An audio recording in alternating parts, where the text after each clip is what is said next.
there was also a trailer for the Scott Pilgrim animated series on Netflix, which is releasing November 17th. It's animated by Science Saru, who animated Devilman Crybaby, Devilman Crybaby on Netflix. And it will have the entirety of the original cast from the movie back voicing these characters. And someone on Twitter, Deboyu, pointed out just how wild of an achievement this show is. They said that it has the director of the film producing the entire cast of voices from that movie and a genuine anime studio attached, and is written by the creator. And it has the band from the game making the music. The music, yeah, you just don't see stuff like that. It's a combination of every medium that this story has touched all together. The comic, the movie, the game, all of it. It's great. I'm so excited for this. Same. This is going to be the most, like, what I'm thinking about.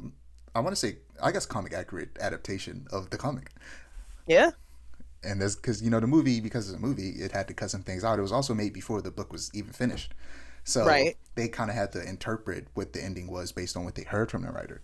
But now they'd be able to just tell the full story. Right. It's a good intro to the comics for people who have, like, maybe only watched the movie or only played the game. Yeah. Good intro, yeah. And, there's a little bit of discourse online of people somehow just realizing that Scott isn't a good person, and that I was about to bring that up. The comic opens like this, so does the movie, and I guarantee you, so will the cartoon. It opens with Scott Pilgrim is dating a 17-year-old, and then shortly afterwards, like barely afterwards, they let you know Scott is 23 years old. From the beginning, they're letting you know Scott is a horrible person. I was about to say, yeah, like Martin Lee O'Malley pulls no punches. We know that Scott is terrible, and I cannot wait for it to come out and people on Twitter to be like, "Oh, Scott Pilgrim is a horrible person," a thread, and it's like, no, we know. It's not being hidden. This isn't just for some reason a lot, and naturally a lot of horrible people identify with him because they're also horrible. So people, right? No one's saying Scott's a good person. Like, never in Scott Pilgrim are they trying to paint him as a good person.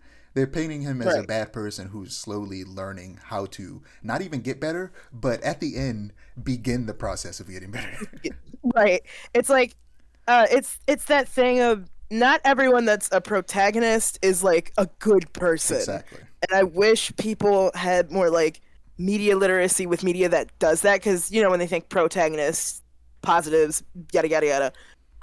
Me personally, I've always been a fan of protagonists that are just like horrible people. Horrible because it lets them foil off the rest of the cast in such an interesting way that it's like it makes stories more interesting to me, in my opinion. Because it's like, this person's horrible, but are they as horrible as this person? And it's like this whole dynamic that gets set up. Anyway, Scott Pilgrim's a bad person. Don't idolize him. It's a red flag.